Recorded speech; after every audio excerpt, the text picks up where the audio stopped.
കാർത്തിക് സുബ്ബരാജ് സിനിമകൾ ഇഷ്ടപ്പെടുന്ന ആളുകളെ സംബന്ധിച്ചിടത്തോളം ഒരു ഡീസന്റ് എക്സ്പീരിയൻസ് അല്ലെങ്കിൽ ഒരു വൺ ടൈം വാച്ചബിൾ എക്സ്പീരിയൻസ് തരുന്ന ഒരു സിനിമ തന്നെയാണ് റെട്രോ എന്ന് പറയുന്നത്.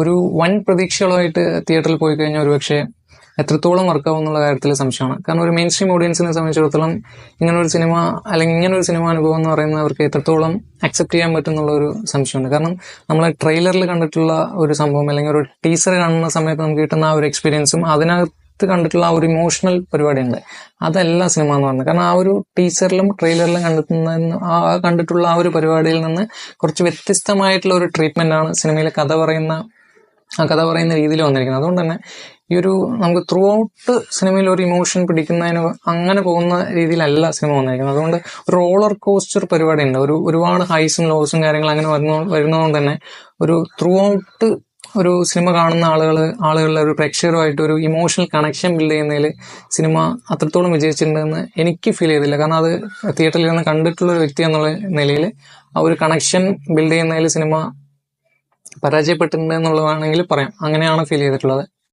സിനിമയിലെ പെർഫോമൻസുകളെ കുറിച്ച് സംസാരിക്കുകയാണെങ്കിൽ ആസ് യൂഷ്വൽ സൂര്യ പുള്ളി അടിപൊളിയായിട്ട് ചെയ്തിട്ടുണ്ട്. അതുപോലെ ജോജി ജോർജ് ഉണ്ട്, ജയറാം ഉണ്ട്, പൂജ ഹെഗ്ഡെ ഉണ്ട്. അങ്ങനെ ഇതിൽ വന്നു പോകുന്ന ആക്ടേഴ്സ് എല്ലാവരും തന്നെ ഒരു ഗംഭീര പെർഫോമൻസ് തന്നെയാണ് സിനിമയിൽ ചെയ്തിരിക്കുന്നത്. അതുപോലെ മ്യൂസിക് ആണെങ്കിൽ സന്തോഷ് നാരായണനാണ് ചെയ്തിരിക്കുന്നത്. പുള്ളിയുടെ മ്യൂസിക് എന്ന് പറയുന്നതും സിനിമയിൽ ശരിക്കും ആ ഒരു നമുക്ക് ഒരു നല്ലൊരു എക്സ്പീരിയൻസ് തരുന്നതിൽ സിനിമയുടെ മ്യൂസിക് എന്ന് പറഞ്ഞാൽ അത് നല്ലൊരു പങ്ക് വെച്ചിട്ടുണ്ട്. അത് അടിപൊളിയായിട്ട് തന്നെ പുള്ളി ചെയ്തിട്ടുണ്ട്. കാർത്തിക് സുബ്ബരാജ് സിനിമകൾ ഇഷ്ടപ്പെടുന്ന ആളുകൾ, അതുപോലെ തന്നെ സൂര്യ ഫാനായിട്ടുള്ള ആളുകളോടൊക്കെ പറയാനുള്ള വിഷയം എന്ന് പറയുന്നത് ഒരു വൻ പ്രതീക്ഷകൾ ഒഴിവാക്കിക്കൊണ്ട് ഒരു മയത്തിലൊക്കെ പോയി കഴിഞ്ഞാൽ ഇഷ്ടപ്പെടാവുന്ന തരത്തിലുള്ള ഒരു സിനിമ തന്നെയാണ്.